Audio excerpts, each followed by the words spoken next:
Vamos a abrir nuestras Biblias en Lucas capítulo,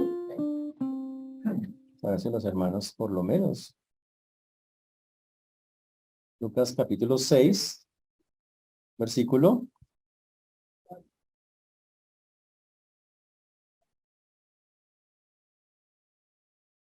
Lucas 6, versículos. Muy bien. Mientras recuerdan el versículo, vamos a decir lo siguiente. Lucas es un libro que trata de confirmar los hechos. Lucas es un historiador. Recuerden que él coma los eventos y empieza a ponerlos en orden en dos libros, Lucas y Hechos. Y aquí en el libro de Lucas él intenta relatarnos todos los acontecimientos previos a la venida del Mesías.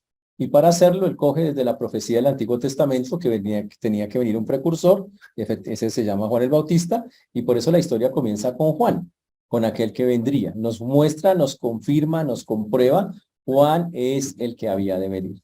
Nos muestra cómo Juan de una manera especial nace, porque Dios lo llena del Espíritu Santo desde que comienza, dice la palabra de Dios, y este Juan se convierte en alguien que predica la palabra de una manera muy poderosa. Muchos acuden a él, pero Juan mismo es quien, al ver a Jesús, cuando Jesús ya tiene 30 años, lo ve y dice, este es el Cordero de Dios que quita el pecado del mundo. Posteriormente, se oye una voz del cielo que dice, este es mi hijo amado en quien tengo complacencia, dando inicio o comienzo al ministerio de Jesús a los 30 años. A partir de ahí, cuando ya Jesús es reconocido como el que viene, la Biblia muestra que comienza a ser perseguido. Satanás inmediatamente, tanto en Mateo como en Lucas, comienza la tentación de Cristo, empieza a molestarlo. Y después Jesús empieza a hacer milagros por toda la región de Israel, de Galilea, todas estas regiones. Él empieza a visitarlas una y otra vez de una manera muy fuerte. Y cuando está allí, lo empiezan a perseguir. Los líderes religiosos empiezan a atacarlo porque él habla diferente, explica diferente, porque dice las cosas que realmente son. Y lo increíble es que hacía cosas para demostrar que era el Mesías, pero la gente tenía el corazón tan cerrado que no quería creerle. Y como no quería creerle, empezaron a oponerse a él, también influenciados, como lo hemos dicho ya varias veces, por el mismísimo Satanás. Lo que vimos la vez pasada, ya en las escenas que estábamos estudiando la vez pasada, es que llegamos a un punto donde Jesús va por muchos lugares haciendo milagros, sanidades, y los fariseos y los escribas cada vez son más fuertes con él, cada vez lo tratan más duro, lo persiguen, empiezan a ponerle trampas, cosas, y Jesús obviamente es aire airoso de todas y cada una de ellas. Finalmente, cuando llegamos al capítulo 6, Jesús escoge a sus 12 apóstoles, sube al monte a orar y cuando baja, escoge a los apóstoles y al bajar da un discurso que en Mateo se llama el Sermón del Monte y en Lucas, es el mismo que tenemos acá, no tiene ese nombre, se llama las bienaventuranzas y ayes. Hemos visto ya las primeras bienaventuranzas y algunos ayes, vimos que bienaventurados los pobres de espíritu, hablando de quién es un pobre en espíritu, la diferencia con un pobre de espíritu. Bienaventurados los que tienen hambre porque serán saciados, los que lloran porque reirán. Y también vimos la vez pasada, bienaventurados los hombres cuando nos aborrezcan, cuando nos aparten, nos vituperen, nos desechen, porque eso es algo normal cuando somos creyentes. Dice, gozados y alegrados en aquel día. Vimos el versículo 24, más hay de vosotros ricos, porque ya tenéis vuestro consuelo, diciendo que todos aquellos que ya tenían, que se consideran ricos y que no tienen al Señor, no es que sea mala la riqueza, pero la riqueza son Dios es un asunto muy complejo. Dice que quienes no lo tienen, ya tienen su recompensa, no van a tener más de lo que ya tienen, no van a disfrutar de más de lo que ya disfrutan, porque un día tendrán que encontrarse con el Señor en una eternidad en la cual no disfrutarán absolutamente nada. Esa es una advertencia. Y hoy comenzaremos en el versículo 25, y avanzaremos hacia del 25, Lucas capítulo 6, versículos 25 en adelante. Amén. Vamos a orar para comenzar. Padre precioso, te damos gracias por este tiempo, por todo lo que tú haces, Señor. Rogamos, Padre, que tú obres en cada vida, en cada corazón, en el corazón de mis hermanos, que seas cambiándolos, transformándolos. Que vamos a hablar hoy nos ayude a comprender estas verdades, a entender que son principios que tú das para vivir como un ciudadano del cielo. Por eso hoy te rogamos, te suplicamos que nos ayudes, que nos guíes y que hagas conforme a tu perfecta voluntad. Danos un corazón hoy dispuesto para recibir tu palabra, Señor, por favor, te lo suplicamos. Ayúdanos a explicarla con claridad Ten misericordia de todos los que nos escuchan y de tu siervo quien habla en Cristo Jesús. Amén y amén. En el 25 aparece otra vez una advertencia. La palabra hay, primero vimos las bienaventuranzas o cosas dichosas, ahora vemos un hay. Este ya es como el tercer hay que vemos y dice, hay de vosotros los que ahora estáis saciados porque tendréis hambre. Y hace otro, hay de vosotros los que ahora reís porque lamentaréis y lloraréis. Hay de vosotros cuando todos los hombres hablen bien de vosotros porque así hacían sus padres con los profetas. Y el primero que aparece es, hay de vosotros los que ahora estáis saciados porque tendréis hambres. Está hablando de los mismos del versículo anterior. Personas que no tienen necesidad, hablando en términos humanos, no tienen necesidad, pero que están basando su vida en las riquezas temporales. Temporales. La Biblia dice, a pesar de que sacien su hambre humana, tendréis hambre. Literalmente es lo que está diciendo. Tendréis hambre. Obviamente habla del hambre espiritual. Esa hambre que no se satisface con alimentos que el hombre consume. Esa hambre que no se satisface con una espiritualidad en apariencia. Tampoco se sacia con eso. Esa hambre no se sacia con esas cosas. Hay un hambre que solo Dios puede satisfacer y solo se puede dar cuando nos metemos con Él. Dice que aquellas personas, los mismos ricos del versículo anterior, que están sin Dios, que no lo buscan, aunque llenen su cuerpo con comida, van a sufrir. Básicamente el Señor les dice en ese versículo, tendréis hambre. Y dice que un día su hambre espiritual estará y no tendrán con qué saciarla. Es la parte triste de la historia. Dice lo mismo enseguida, hay de vosotros los que ahora reís porque lamentaréis y lloraréis. Y nuevamente el Señor empieza a hablar de personas que hoy pueden estar aparentemente muy felices, pero sin Dios. La vez pasada, hace un par de semanas, estuvimos hablando que los que cegaron con lágrimas, con regocijo, los que sembraron con lágrimas con regocijo segarán, significando que hay personas que les va a costar mucho sembrar el evangelio y va a haber lágrimas, dolor, tristeza en la siembra de ese evangelio, y es verdad. Pero al final estarán felices y gozosos cuando cosechen, cuando recojan. Pero hay otros que hoy están riendo, sin Dios obviamente, sin meterse con el Señor, sin querer una relación con Él. Y dice el Señor, para ellos será tristeza después. Por eso dice, hay de vosotros los que ahora reís, porque lamentaréis y lloraréis. Uy. Y los que ahora neciamente ríen en sus propios logros, en su propio poder, y el Señor les promete que cambiarán su risa en llanto. Esa es la parte interesante del asunto.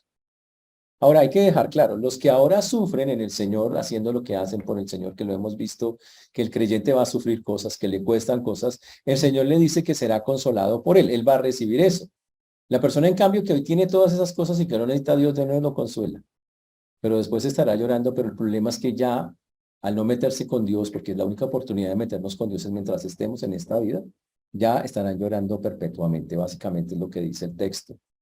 Entonces, la esperanza del creyente es que los que ahora ríen llorarán luego, y los que ahora lloran se gozarán con alegría en la presencia del Señor.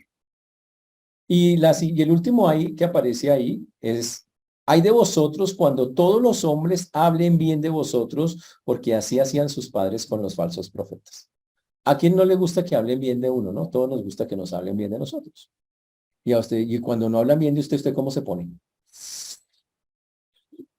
Hay algunos que son retocados, así que no se les puede decir media cosa y que es que me dijeron, me miraron, y algunos, pero súper tocadísimos. La Biblia dice que si están hablando bien de usted siendo un cristiano, no se confíe de eso. Ya, si usted de verdad, todo el mundo habla súper bien, que usted es lo mejor, que usted es lo más lindo, algo anda mal. Porque así hablaban los padres a los que el Señor se dirige en ese momento, a los 12, más los discípulos, más una multitud. Dice, los papás de ustedes hablaban así de los profetas. Hablaban bien de los profetas, pero el texto aclara de cuáles profetas. Dice el texto acá en esa bienaventuranza, cuidado con una reputación donde todo el mundo lo reconoce como bueno. ¿Eso es posible? ¿A un cristiano todos los van a ver como algo bueno? Y la respuesta es no. Dice la Biblia en Juan capítulo 17, versículo 14, por favor, vamos allá. Juan 17:14. Yo les he dado tu palabra, dice el texto. Y el mundo los aborreció porque no son del mundo, como tampoco yo soy del mundo. ¡Wow! Dice que cuando una persona se mete con Cristo, pasó en esos tiempos y pasará hoy. Y lo vimos la vez pasada, el mundo os aborrecerá. Y el mundo no puede hablar bien de los que se identifican con Cristo. Por eso cuando normalmente una persona entra en los caminos del Señor y llega donde su familia todo contento y le dice a su familia, ay, mire, yo encontré al Señor, el Señor va a cambiar mi vida y ya dejé de tomar, ya dejé de varias cosas. ¿Qué dice la familia? No se alegra. ¿Qué dice? Lo perdimos. Yo pensando que esto y dice, lo perdimos. Ahora en qué se va a meter esta persona, ahora en qué dónde se metió, ahora no sé qué. Y en lugar de ver que la persona, Dios, hay un Dios ahora que lo está ayudando a salir adelante, un Dios que está haciendo cosas increíbles, dice, lo perdimos. ¿Por qué pasa eso? Porque en Juan 15:18 dice, si el mundo os aborrece, sabed que a mí me ha aborrecido antes que a vosotros. Y este es el punto, eso es 15:18 de Juan 15:18. Si el mundo os aborrece, sabed que a mí me ha aborrecido antes que a vosotros. Y 15:19 dice otra cosa todavía más fuerte. Si fuéramos del mundo, el mundo amaría lo suyo. Pero porque no soy del mundo, antes yo os elegí del mundo, por eso el mundo os aborrece. Dice, si fuéramos del mundo, el mundo nos amaría. Esa es la verdad que está detrás de todo eso. Pero no somos del mundo, por eso el mundo no nos quiere. Y por eso si usted dice, pero yo soy cristiano y todos me aman, entonces yo le pregunto, ¿usted está actuando como Cristo? El día que usted empiece a actuar como Cristo, no lo va a querer. ¿Y cómo actúa Cristo? Bueno, estamos viendo maneras, porque todo esto son maneras de cómo actúa un creyente genuino. Por eso el creyente no debe esperar del mundo alabanzas y cosas así. Más bien, el mundo debemos esperar sufrimiento y desprecio. Hay un versículo muy famoso, Juan 16:33, que ustedes tal vez lo conocen. Juan 16:33, que habla claramente, y lo dijo Jesús, cómo es la vida de una persona que lo sigue. Y no es para que uno se eche para atrás, es para que uno sepa exactamente a qué se mete con Jesús. Y voy a explicarlo acá porque está clarito. Juan dice, en Juan 16:33, estas cosas os he hablado para que en mí tengáis paz. En el mundo tendréis aflicción, pero confiad, yo he vencido al mundo. En el mundo tendréis, presente continuo. Significa, hoy tendrás, y posiblemente en unos días otra vez, y seguramente en unos años otra vez. Tendréis aflicción, pero confiad, yo he vencido al mundo. Ahora, Jesús garantiza que cuando una persona se mete con él, tiene aflicción. A veces algunas personas acuden a iglesias que les prometen cosas distintas, pero precisamente este texto que estamos estudiando habla de eso. Había profetas en el Antiguo Testamento que prometían cosas que la gente quería oír. Dios va a bendecir este pueblo y todos acá van a ser bendecidos. Y la gente corría, los reyes corrían detrás de estos profetas. Pero el asunto es que también había profetas, esos eran, en la Biblia se llaman profetas falsos. Había profetas verdaderos que decían, no, Dios va a castigar a este pueblo por estas cosas, por estas otras, y a esos profetas los perseguían, los torturaban y los mataban. Y hasta el sol de hoy sigue siendo igual. Hoy a la gente le gusta ir a escuchar a estos hombres, a estos falsos profetas modernos, que prometen casa, carro, beca, se llama teología de la prosperidad, eso no está en la Biblia. Jesús dijo, en el mundo tendréis aflicción. Para el profeta de la prosperidad no existe ni enfermedad ni aflicción. Pero en la Biblia es clarito que sí. Son personas que dicen, ahora los primeros, hoy hay promoción, el Señor tiene una promoción hoy, los primeros 5 que den las llaves del carro. El Señor le va a bendecir al 10,000. Y no falta el que va y bota la plata ya y hace esas cosas. Eso es un atraco. Pero ni tanto, porque la gente lo hace voluntariamente. Ay, yo sí quiero. Son inversionistas, dicen ellos. Obviamente lo que son los codiciosos que creen que Dios es un negociante que les va a dar cosas porque Dios les da cosas. Olvídense. Uno le da a Dios porque es Dios y punto. Sin esperar nada a cambio. Así es como funciona dentro de la palabra de Dios. ¿Está clarito eso? Así de sencillo. Obviamente esta iglesia no tiene ese corte. Por eso aquí les proclamamos la Biblia. Pero normalmente cuando se proclama la Biblia, los que lo hacen o las iglesias que lo hacen, normalmente serán perseguidas. Esto es lo que la Biblia dice. Habrá aflicciones, habrá cosas por pararse uno en la raya y a decir eso no es. Por eso, esos profetas que abundaron en el Antiguo Testamento, dice que había mucho falso profeta, la gente los alababa y hablaban bien de ellos. Ay, mire ese profeta tan bonito, todo lo que nos dice, que Dios va a bendecirnos, y no pasaba eso porque no era la voluntad de Dios.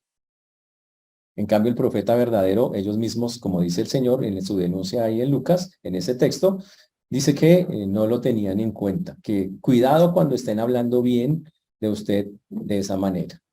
Los verdaderos profetas sufrían, los falsos son alabados, y hasta el sol de hoy será ahí. Por eso desconfíe. Cuando usted dice, no, todos me aman, y usted está mostrando a Cristo y luego lo aman, Cristo causa rechazo. Tristemente con Cristo las personas toman una posición, y esa posición es o lo amo o lo rechazo, porque Cristo hace eso. O me acerco o no me acerco. Y hay un punto donde ya se va creciendo la esta hacia Cristo y nos cierran la puerta. O otros donde las personas van cediendo y llegan al Señor. No hay otros puntos. Ahora, esa parte, hasta ahí, cuando leíamos estas bienaventuranzas, uno decía, y estas advertencias, uno decía, bueno, interesantes, no son tan difíciles, pero vamos a llegar a la más dura de todas, a la complicada, a la que realmente es la prueba de fuego para todos nosotros. Y cuando digo una prueba de fuego es porque es de las cosas más complejas para el ser humano hacer por su naturaleza. Está en el Sermón del Monte, está igual en el mismo sermón de acá. El texto dice así, ahí en el Lucas 6, 27. Pero a vosotros los que oís, eso era los discípulos, los apóstoles, más la gente que estaba ahí, ahora ustedes, los que escuchan. Os digo, amad a vuestros enemigos, haced bien a los que os aborrecen, bendecid a los que os maldicen y orad por los que os calumnian. Te dice, uy, no, pero pastor, o sea, a mí no me parece. Ya hay gente haciendo, siempre que hago eso, hay gente, ustedes de acá se ven muchas cosas, yo veo gente que hace con la cabeza así. No me dicen nada, pero muchachos, si la Biblia lo dice, es porque hay que hacerlo, es porque se puede hacer. La vaina es, ¿cómo lo hago? Y aquí vamos a aclarar cómo es que se hace esta parte, porque solo leyéndolo uno dice, pero es que eso no se puede. Ahora, el Señor le habla aquí, pero para poder hacer esta parte que nos va a pedir hacer, primero toca aplicar la que vimos antes. Usted tiene que meterse con el Señor, tiene que entregarle su vida a Él seriamente, y como dice la Biblia, ser un pobre, ojo, en espíritu, no de espíritu. El pobre de espíritu no tiene nada de Dios. Es alguien que dice, no necesito ni orar, no necesito a Dios, estoy sobrado. Pero el pobre en espíritu es el que dice, Señor, llevo 10 años contigo, me hace falta aprender mucho de ti. Llevo 30 años contigo, me hace aprender mucho de ti. Llevo 50 años y siempre dice, Señor, me falta tanto de ti y quiere conocerlo más. Para poder hacer esta parte hay que ser un pobre en espíritu, buscar a Dios todos los días, conocerlo, querer obedecerle, sujetarme a Él, meterme con Él, o si no, no lo va a poder hacer. Lo tiene que hacer siendo un creyente. Y no estamos hablando de una religión, estamos hablando de una convicción que tiene que tener en su corazón. De que usted entiende que es ser un creyente, que mete en su vida, se mete con Dios y dice, yo quiero estar con el Señor, quiero crecer, madurar. Esa es la única manera que funciona. De lo contrario, no lo va a poder hacer. ¿Por qué? Porque cuando no tenemos a Dios, lo que se va a imponer es algo que se llama la naturaleza humana. Espera que pase el calentador eléctrico.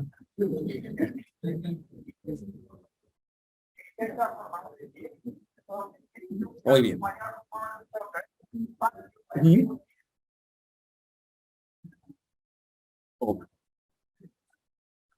Si una persona quiere realmente hacer el cambio, dice, oiga, yo sí quiero cambiar, yo sí quiero acercarme a Dios y quiero cumplir lo que el Señor dice. Esta es una parte muy difícil de hacer si no tiene al Señor en su vida.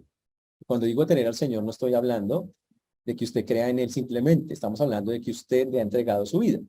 Entregar su vida básicamente es entender quién era usted antes, quiénes somos delante de Dios y por qué lo necesitamos y por qué necesitamos a Jesús como Salvador. Básicamente es entender esas verdades. Si todavía no las entiende, tranquilos, aquí hay muchos que la podemos explicar, pero ese es el primer paso. Si usted ya tiene al Señor, entonces puede hacer lo siguiente que voy a decir, que es duro, incluso para los que ya tienen al Señor. Dice lo siguiente. Es un nuevo mandamiento, es un mandamiento directo el que dice acá. El Señor pide en este texto que tengamos manifestaciones prácticas de que somos cristianos. Y esa manifestación práctica se llama amor por el prójimo. Se dice, pero es que hay unos prójimos que, pastor, son tóxicos, que son complicados, son gente, sí. Pero aquí no dice si es tóxico o no es tóxico, no le está preguntando. Aquí ni siquiera me pregunta si le cae bien. Es más, ¿sabe cómo llama a esos prójimos? Le dice sus enemigos. Y se refiere específicamente a los que le caen mal, a los que usted dice, es que no me lo soporto, no me lo aguanto.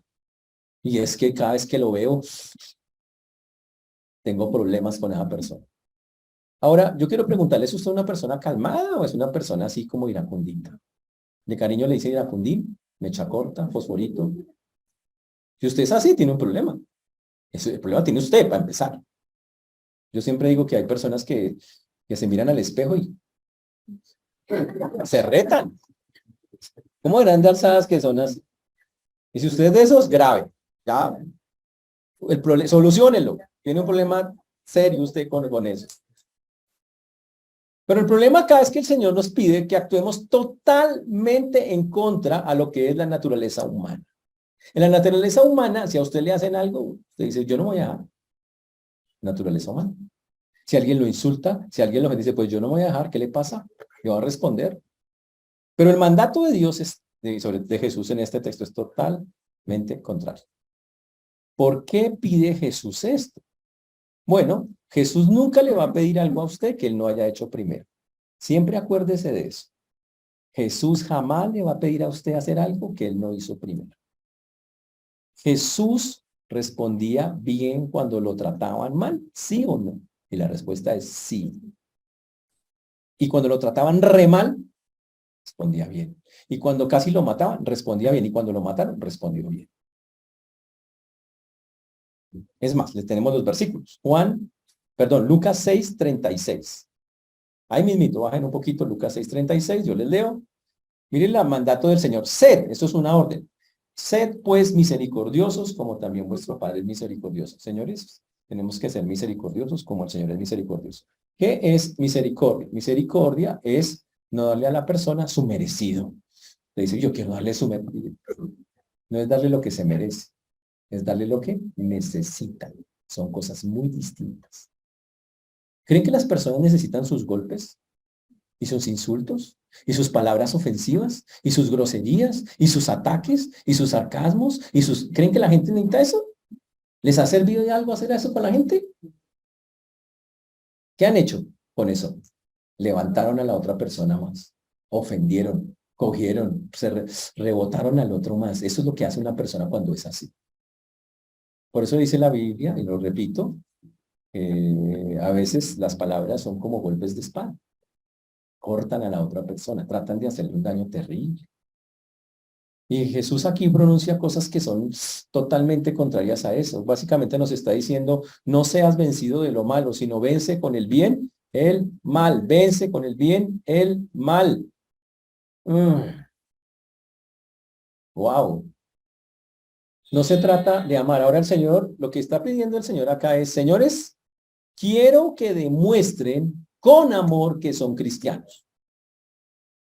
Que es difícil. Quiero que demuestren con amor que ustedes son cristianos. Porque lo que voy a decir es, esto es amor. Ustedes piensan que amor son chocolatinas, pollo asado y una serenata a medianoche. Eso no es propiamente amor en la Biblia. Amor es practicar estas cosas que estamos viendo acá. Amor bíblico. Amor es entregar sin esperar nada a cambio. Eso es amor. En el mundo se maneja, yo doy y tú me das. Y en la ofensa es lo mismo. Yo doy y tú me das. Es la misma cosa. Pero en la Biblia, el amor es, yo doy y no espero nada a cambio. Yo doy y no espero nada a cambio. Y me dan y no devuelvo. Esa es la regla. Ahora, volvemos al punto. El Señor dice acá, ama a tus enemigos. El Señor demanda que a los que son tus peores enemigos, ama a vuestros enemigos. Uy, vamos a hacer un ejercicio feo. Piensa en sus peores enemigos. Pero calmados, no se van aquí a todos aquí a poner como no, calmados. Piensen en esas personas difíciles, complicadas. Puede coger un espejo, mirarse también, si usted cree que es usted el problema de usted, obvio. Vale que usted lo coja con el espejito. Estamos hablando de personas que los molestan, los difaman, hablan mal de ustedes, les han dicho que los odian, los aborregen, los ultrajan, les dicen cosas terribles cuando están furiosos o los persiguen. Piensen. Wow. Y cuidado, es normal que pase, ojo. Que pase en un impío, normal. Pero que pase en alguien creyente, terrible. Porque una persona sin Dios puede, normal, va a hablar así, va a atacar así, pero un creyente tiene un problema serio de trabajar en su corazón, muy serio. Cuando es capaz de hacer, de no mostrar amor hacia su hermano, su prójimo. Eso es algo súper serio. Ese es el punto. Ahora, Dios no va a pedirnos hacer algo que Él no ha hecho. Y Jesús tampoco. Jesús dijo que de tal manera Dios amó al mundo. ¿El mundo ama a Dios? ¿Ama a Jesús? ¿A Dios? No, lo odia. Y aún así Dios lo amó. Y básicamente nos está pidiendo lo mismo, ¿no? El mundo nos puede odiar. Pero ¿sabe qué? Ame al mundo. O no las cosas que hace el mundo, pero ame a la gente. Ámela. ¿Cómo? Aquí va a decir acá. El creyente que sigue a Cristo debe comportarse con quienes no, con los que diríamos humanamente no son dignos de ser amados. Y debemos compararnos dignamente con ellos. Bien. Dices, pero pastor, ¿cómo hago? Es que no quiero ser hipócrita. Dicen las bellezas todas así con el cuello hinchado. Es que no quiero ser hipócrita. A ver, vamos a hablar de la hipocresía. ¿Listo? La hipócrita es una, en la Biblia, en hebreo, en griego, es una máscara. La máscara que usaban los griegos para sus obras de teatro. Se llamaba, uno, el actor decía, tráigame la hipócrita. Y no traía a la vecina, no traía una conocida, no, traía una máscara, un palito y se la ponía así. Y entonces ponía una cara feliz cuando por dentro estaba con otro cuento. Eso es la hipócrita. La hipocresía es cuando, ojo, y ahí viene el punto, bíblicamente hablando, es cuando usted expresa que está pasándolo bien. Por ejemplo, bueno, un ejemplo que me pasa a mí. Usted me sirve una ensalada con apio y coliflor.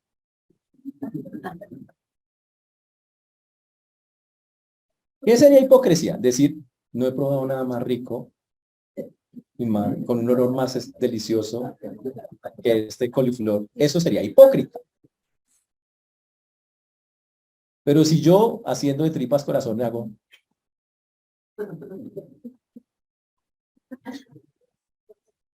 muchas gracias.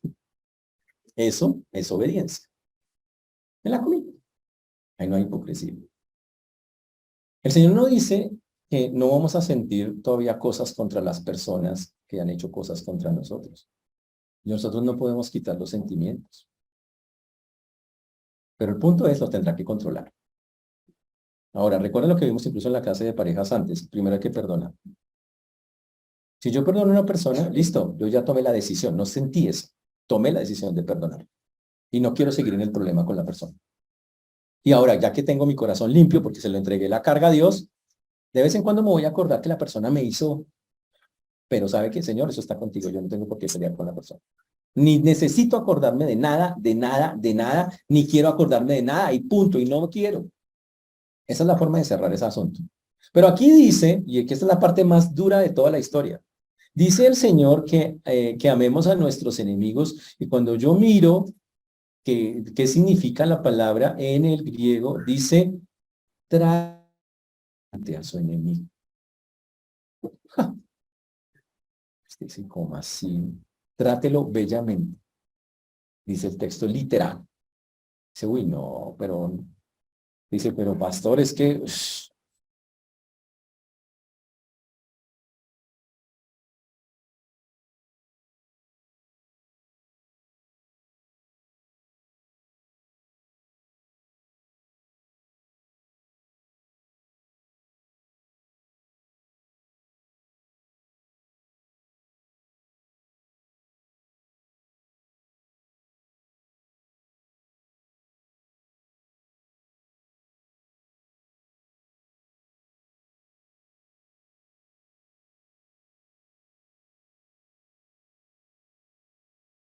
estaba dando el Señor de Zapata, entonces ahí todo en la persona.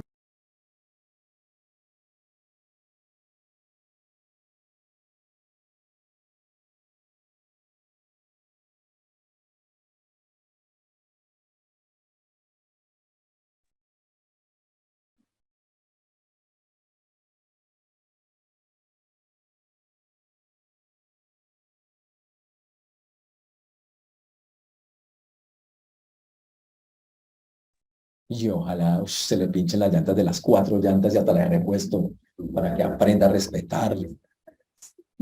Y hay gente que es así, que creen que juegan a ser Dios y creen que si Dios hace ciertas cosas, entonces el tipo va a aprender. O sea, tratan de dar lecciones. Imagínese eso, jugar a ser Dios. Es que si le pasa tal cosa, ahí sí va a aprender. ¿Y usted qué le dijo que va a aprender así?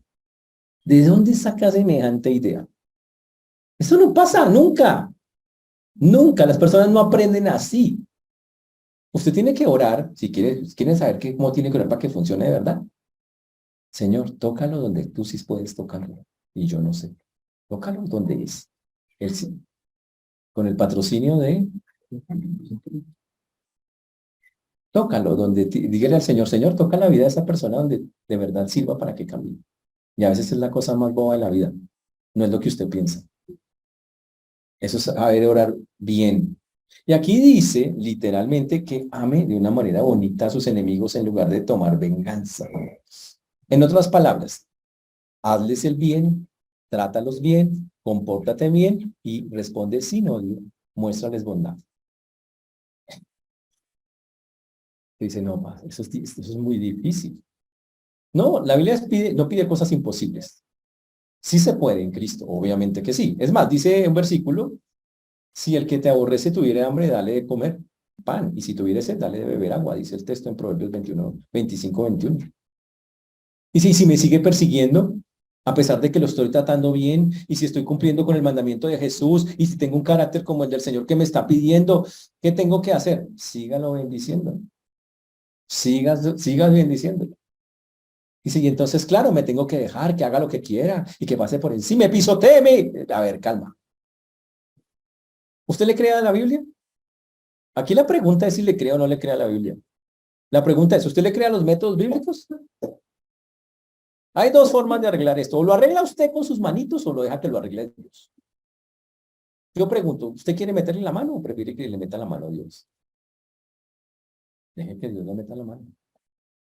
Y para eso usted tiene que quedarse quieto. Mientras usted haga algo al respecto, Dios dice, yo no muevo un dedo. Hágalo usted a ver si le sale mal. Dios no se mete en eso. Porque no le va a patrocinar ni le va a hacer creer que su necedad da resultados. Así de sencillo. ¿Estamos claros? Muy bien. Ahora, pero esto sigue mejorando. No solo tengo que tratarlo con una belleza, con un amor bonito y esas cosas, dice, sino tengo que, dice, bendecid a los que os maldicen y orad por los que os calumnian. Dice, bendí al que lo maldice. Alguien me le dice, ¿sabe qué es que usted es de lo peor, de no sé qué? Ahora, ¿qué es bendecirlo? Primero le voy a decir lo que no es. No le diga, ¿sabe qué? Que Dios lo bendiga. Eso no es bendecir. Pilas. No es eso, ¿no? No es que Dios lo bendiga. Fresco. No es eso. Bendecir, y ese es el asunto, es que yo digo, Señor, y ahí para poder hacer eso, usted tiene que ser creyente y tiene que mirar a esa persona como Cristo mira a la gente. Ahora, voy a poner el ejemplo. Cristo está en la cruz, ¿no? Ya está muriendo, está agonizando. Y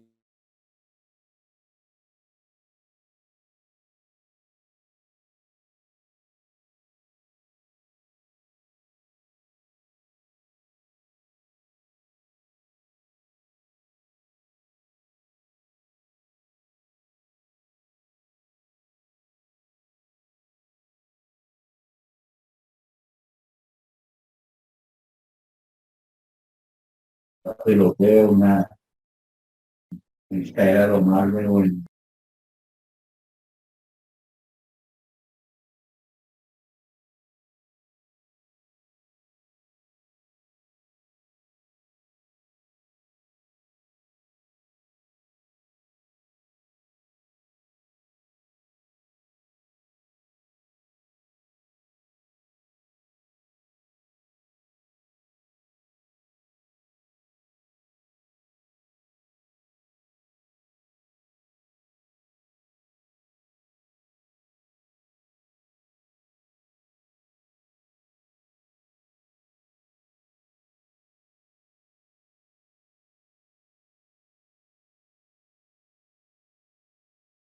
¿no? Cuando a Jesús lo maldecían, dice el texto en Primera de Pedro 2:23, cuando le maldecían, no respondía con maldición.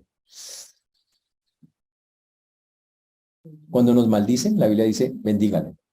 Pero para poder bendecirlo, en lugar de insultarlo, yo no tengo que tener nada contra la persona, tengo que haberlo perdonado. Me dice algo bien terrible, bien feo, y lo mismo. Si yo estoy concentradito en Dios, le digo, Señor, no quiero ofenderme con esto, o me dolió, te lo entrego, y en lugar de pensar mal de la persona, le digo, esta persona necesita ayuda, mira que está mostrando con sus palabras y con sus acciones cuánto necesita de ti. Ten misericordia de esa persona. Así es como tiene que ser, porque eso es lo que necesita esa persona. Ayúdala. Trátala tú. Haz lo que tú tengas que hacer en la vida de esa persona. Pero que seas tú, no yo sé. Eso es orar bendiciendo. No estoy ignorando el pecado. Sé que tiene algo malo, pero por lo mismo que yo no lo puedo solucionar, se lo dejo a Dios. Dios, hazlo tú, yo no puedo. ¿Está claro? Me imagino que ustedes lo hacen constantemente, ¿no? ¿No? Porque si ustedes no dejan que Dios lo haga, entonces lo están haciendo ustedes. Y si ustedes lo están haciendo, Dios no se mete. Por eso se vuelve un círculo vicioso donde usted todo el tiempo juega lo mismo. Porque no están dejando que Dios actúe. Aunque dicen que creen en él, entre comillas. Cuando a Jesús lo amenazaban, Primera de Pedro, cuando le peguen a usted su amenazada, utilice Primera de Pedro 2:23, que dice, quien cuando le maldecían, no respondía con maldición. Cuando padecía, no amenazaba, sino encomendaba la causa al que juzga justamente. Señor, yo no quiero acá entrar en una pelea. Haz tu juicio. ¡Pum! Y se la mandaba al Señor y se lo soltaba. Haz tu juicio. No yo. Esto es literal lo que toca hacer. Porque si no, si usted no hace eso, entonces usted lo carga y usted empieza, pero espera y verá. Espera y verá que yo veo cómo me la cobro. Usted hace el juicio y usted enjuicia a la persona y usted la condena. Y se la cobra. ¿Está claro eso, señores? ¡Wow! Eso quiere decir que lo que tenemos que hacer cuando nos bendicen, cuando nos maldicen es bendecir, y la otra es orar constantemente por esa persona. Ese es el punto. Ahora, Jesús, Esteban y muchos otros, cuando los estaban matando, ¿qué estaban haciendo? Estaban orando, porque el Señor hiciera la obra en la gente. Señor, perdónalos, no les tengas en cuenta este pecado, pero para poder hacer eso, muchachos, solamente se puede lograr si ustedes realmente ya tienen transformado el corazón a través del Señor y de entregarle su vida a Él. Si ustedes no ha pasado eso en sus vidas, eso no va a darse, no les va a salir, y obviamente nos cuesta. Y usted dice, pero es que, pastor, es que, mira, imagínese eso, dices que bendígalo, que lo trate amorosamente, pero es que no se lo merece. ¿Y usted se merece la salvación que le regaló el Señor? Los cristianos somos las personas más perdonadas del mundo, ¿sí sabía eso? Fueron perdonados miles de pecados que cometimos a lo largo de nuestra vida, ya fueron perdonados cuando entregamos la vida al Señor. Entonces, ¿usted por qué no lo puede hacer?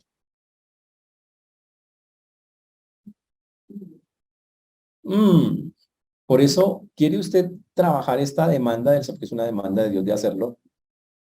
Que es básicamente lo que Él nos está pidiendo, que lo hagamos de una manera bastante fuerte. Por eso bendecía a los que os maldicen y orad por los que os calumnian. Pero el último todavía, pero esto cada vez se pone más pesado. Le dice, bueno, lo de orar de pronto, lo de bendecirlo lo voy a pensar. Pero ¿qué tal está? Al que te hiera en una mejilla, preséntale también la otra. Y al que te quite la capa, ni aun la túnica le niegues. Ahora hablemos de alguien que se pone más pesado. Le dice, ¿sabe qué? No le creo. Ya habla de un golpe que se da con la mano, una cachetada, diríamos nosotros. Obviamente la gente dice, ¿qué le pasa? ¡Wow! Violencia. Entonces, ¿la Biblia está de acuerdo con la violencia? No, la Biblia condena la violencia en todas sus formas, todas. Nunca la pasa. Y de una vez decimos acá para que la gente no interprete mal la Biblia. Si alguien le pega, bueno, sobre todo un hombre a una mujer, sobre todo, aunque ahora las mujeres le pegan a los hombres también, vaya al CAI más cercano. No se quede callado. Denuncia semejante grosería. Denúncielo. hágale que lo agarren, porque lo necesita hacer. La Biblia lo respalda. La Biblia dice que acude a las autoridades cuando sea necesario. Eso es un delito. ¿De acuerdo? Pero aquí el Señor está hablando, es que estamos hablando de la cultura y de ese tiempo. En la cultura de ese tiempo, una de las ofensas más grandes que una persona podía hacer era, y no es que, ojo, y no era que no se pudiera responder. Usted tenía dos opciones, se rebotaba y le daba más duro, o literalmente iba a los jueces para cobrar lo que le habían hecho. O sea que eso de aguantarse un golpe no es bíblico tampoco. Se podía y acudir a una autoridad y decir, quiero justicia, esta persona me... Y usted podía hacer las dos. Pero la mayoría de los seres humanos no iban al juez. Dice, pues, ¿qué le pasa? Y se rebotaba y le daba la otra, y empezaba una pelea. Y hasta el sol de hoy vemos exactamente lo mismo. Pero aquí estamos hablando con creyentes. Y el Señor dice que si llega alguien una vez y llega a sulfurarse más, y llega a un punto donde llega a lo físico, usted no le puede devolver el golpe. Y entonces me tengo que dejar dar. Voy a ser un mártir. A ver, calma. ¿Qué tengo que hacer? La Biblia dice qué sí puedo hacer y qué no puedo hacer. La Biblia, yo no lo puedo golpear, pero sí lo puedo neutralizar. ¿Qué significa? Yo puedo parar cogerle los brazos a la persona, si tiene la fuerza para hacerlo, no hagas eso. Pararlo, después salir y denunciarlo por violencia. Eso puede hacer. Pero lo que no puede es decir, venga, darle y empezar una pelea. Eso no puede hacer. Ahora, viene el punto. Pero después dice, para que sea más complejo el asunto, dice, al que te dieran una mejilla, preséntale también la otra. O sea, uy, y suena como más pesado todavía. En el mundo antiguo había una ley que todavía en los tiempos bíblicos se aplicaba. Se llama la ley del talión. Ojo por ojo, diente por diente, pestaña por pestaña. Casi que era así de literal la vaina que era. Si a usted le hacían algo, usted tenía derecho legal a hacer lo mismo. Era literal. Esa es la ley del talión. Obviamente, en los tiempos bíblicos, cuando Jesús llega, dice, ya no podemos responder así. Eso no es la manera de responder. La Biblia no afirma que se hagan esas cosas y listo. Entonces, ¿qué hacer cuando pasen esas cosas? ¿Puede buscar a los jueces? Claro, usted puede buscar, y es que debería buscar usted a los jueces y decir que ellos hagan justicia. Pero lo que usted no puede es devolver mal por mal. Cuando dice que ponga la otra mejilla, es que aunque la persona me ha ofendido y yo estoy ahí, no cojo, ojo, depende del caso, no dice aísle completamente a la persona, sino dice, listo, yo te voy a llevar la autoridad, pero aquí estoy. Y sigo demostrando el amor del Señor. Y estoy dispuesto a la otra mejilla. Hágale. Y si lo hace, haré el mismo proceso. Le detengo a la persona, lo llevo a la autoridad y que la autoridad lo haga, pero no voy hasta allá. Obvio, en casos más extremos usted tendrá que huir, porque ya el tipo es cosa más seria y tendrá que hacerlo y la Biblia la va a respaldar. Pero eso es lo que está diciendo el Señor. Ahora, esto es complejo, porque ¿quién se quiere aguantar un golpe? Sin devolverlo. Nadie, casi nadie. Pero el Señor dice, ese debe ser el comportamiento. Ahora, ¿quién demostró ese comportamiento? Jesús. Lo cogían entre uno, entre dos, entre cinco y le daban y le daban. Y Jesús. Por eso dice la Biblia, como oveja fue llevado al matadero. No abrió su boca. Enmudeció y no abrió su boca. Impresionante. Una cosa... La naturaleza propia de nosotros, ¿qué es? Responder a la ofensa. Y un hijo de Dios no busca la reparación de la ofensa por sí mismo, sino que encomienda su causa al Señor y espera en él. ¡Wow! Básicamente el Señor nos dice que apliquemos el Salmo 37, 5 al 8. Vamos allá. Salmo 37, 5 al 8. Que dice lo siguiente. Encomienda a Jehová tu camino y confía en él, y él hará. Exhibirá tu justicia como la luz y tu derecho como el mediodía. Guarda silencio ante Jehová y espera en él. No te alteres con motivo del que prospera en su camino, por el hombre que hace maldades. Deja la ira, desecha el enojo, no te excites en manera alguna. Hacerlo malo. Uy. Dios dice, ¿sabe qué? Déjemelo a mí. Tu esperanza no está en eso. No se cargue por eso, déjemelo a mí, yo me encargo de la persona. La pregunta es si usted tiene la suficiente confianza en Dios como para dejarle la persona a Dios. Ese es el problema. Para mí el problema somos nosotros. Porque Dios dice, yo me encargo, déjemelo. Y usted dice, no, pero déjeme a mí. Y si usted lo intenta, Dios no se va a encargar del personaje. Ahora la pregunta que les voy a hacer es, ¿están practicando esta parte? ¿Le están dejando esas cosas a Dios? ¿Están amando a sus enemigos? Como dice la palabra de Dios. ¿Los están bendiciendo? ¿Están orando por ellos? Esta es no grave, tenemos un problema. El problema es de nosotros, no del enemigo. Yo no le puedo pedir a una persona sin Cristo, sobre todo a los que no son creyentes, que actúe bonito conmigo. Nunca. Pero tampoco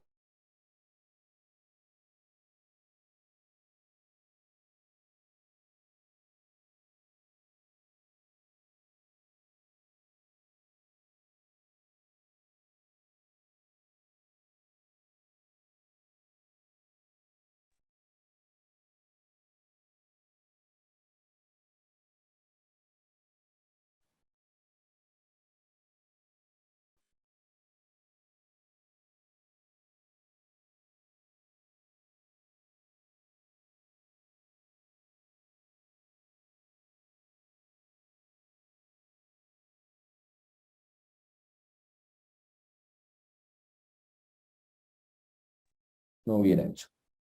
Es lo que yo puedo decirles clara y puntualmente. Por eso hoy tiene usted que al salir de acá tomar una decisión y esa decisión tiene que ver con todo lo que hoy hemos hablado. Primero, ¿tiene hambre y sed de Dios? Téngala, necesita tenerla. Necesita tener sed del Señor, necesita tener, yo quiero cambiar, yo quiero, Señor, que tú alimentarme de ti. Usted tiene que buscarla. Dice, pero es que lo que pasa, pastor, es que yo hice muchas cosas que es que yo siento que yo no soy. Ay, Dios le está preguntando si usted siente o no siente. Le está diciendo que venga y que se meta con él, que él va a saciar su hambre, su sed espiritual. Eso sí lo está diciendo. Él no, él sabe quién es usted, tranquilo. O sea, él no, Dios dice, es que es como si no lo conociera a usted. Él sabe quién es usted, pero le brinda la oportunidad de que cambie. La otra cosa es que Dios le dice, si usted de verdad es una persona del reino, haga el favor de empezar a amar a sus enemigos, de tratarlos bellamente. Imagínense esa belleza. Trátelos bellamente, hágame el favor, haga el bien a los que os aborrecen. Wow, bendiga a los que los maldicen, ore por los que lo calumnian. Literal. Y si alguien te hiere una mejilla, pues preséntele la otra. Y la final es que si te quita la capa, ni aun la túnica le niegues. En ese tiempo uno podía empeñar la capa, pero por la noche me la tenían que devolver para dormir. La gente era tan pobre que uno decía, yo empeño hasta los zapatos, se podían empeñar. Decía, mira, aquí están mis zapatos para comer, mientras busco lo del día. La persona podía hacer eso. Y la túnica también, pero la regla en la Biblia para el judío era, si usted hizo eso, en la noche tiene que devolverle la capa a la persona o tiene que devolverle los zapatos. Tremendo. Pero hasta allá llegaba la pobreza en ciertos... pero el texto al final, ahí cuando dice eso de los zapatos y de la túnica, y al que quite la túnica, ni la capa, ni aún la túnica, le niegues. ¡Wow! Que le quiten a uno algo que le pertenece le duele a uno, ¿cierto? Pero el Señor vuelve y dice, deje que yo haga justicia. Ore antes de tomar cualquier medida. A veces las personas, pues ahora yo le voy a quitar esto y yo le voy a hacer esto y le voy a agarrar esto para que me pague y le voy a... Hermano, Dios dice, no, no, no, no, no, déjemelo a mí. Que le quiere quitar algo, listo, entre creyentes. Deje así, literal. Dice, pero tenaz entonces, uno lleva las de perder. No lleva las de perder, señores. Si usted obedece a Dios, nunca perdemos. Que le quede eso claro. Si usted obedece a Dios, nunca perdemos. Lo que pasa es que a veces la gente se cansa porque ve que, dijo, ya llevo 3 días orando y no cambia la gente. Señores, esto no es de 3 días. Esto es de trabajar constantemente para ver resultados con Dios. Y dejar en Dios y confiar. Dios, si esto no ha cambiado, listo, pero tú harás en tu momento. Pero yo, mientras tanto, voy a agradarte a ti. Y vuelvo y repito, esto solo lo hacen personas que estén en el Señor. y que lo hagan por amor al Señor. No a ese Señor, al Señor, que es diferente. Y si usted lo hace por amor al Señor, lo va a poder hacer, que es lo que el texto nos pide. Por eso hoy dejo en sus manos esa decisión. Señores, en cada injusticia que viva, mire el ejemplo de Jesús. Mire el ejemplo de Jesús. Y le voy a decir con amor, vamos a tener que aprender a sobrellevar cosas que la gente va a ser feo, va a ser triste, pero aquí dice el Señor, tranquilo, entréguemelo y descanse en mí. Yo voy a hacer lo que tenga que hacer. Y al final recuerde, el Señor bendice al justo y lo rodea de su protección. Amar es dejar de exigir para dar sin reservas. Ame a este mundo perdido, hermano. No se lo merece, pero usted tampoco se lo merece. Pero el Señor nos llama a empezar a hacer eso práctico. Amén. Vamos a ponernos de pie y vamos a orar.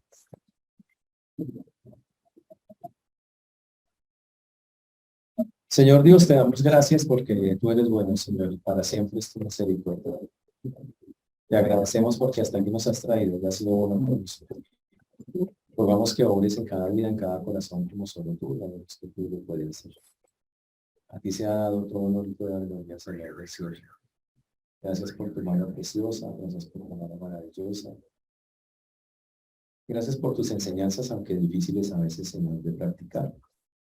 Te rogamos que nos ayudes, que la única manera de hacerlo, como ya lo vimos, no es solo, sino a través de ti y de tu Santo Espíritu. Ayúdanos a obedecerte. Lo necesitamos, Señor, realmente. Y ayúdanos a entender que estos no son caprichos tuyos, sino que es algo que para ti es valioso e importante, porque demuestra amor hacia los demás. Un amor verdadero, un amor genuino, que en verdad cambia y transforma las vidas de otros. Por eso hoy dejamos en tus manos lo que hemos hablado y lo hacemos en el nombre de Jesús. Amén.